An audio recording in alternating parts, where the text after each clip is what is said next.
Hey friends, you're watching BrainStormAcres. I'm Henry. I'm busy cutting grass heads. And Irene is going to be doing some gardening out in the raised beds.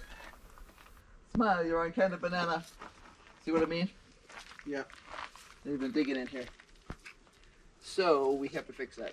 Or it's rats. It's rats or squirrels, one of the two.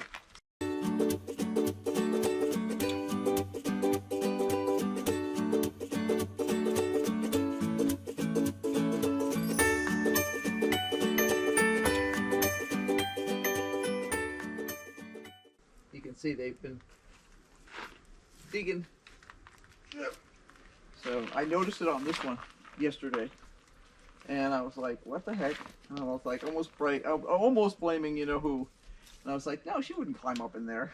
She's got plenty of places to dig." So.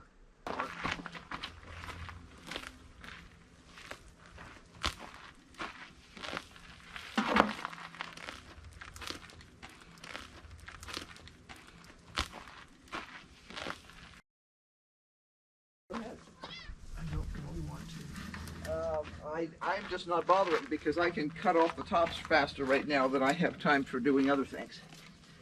Because it's time to harvest. We're starting to get some goat heads again. Yep. So, okay, tomatoes. I don't think there'll be much today, but I want a peek at least.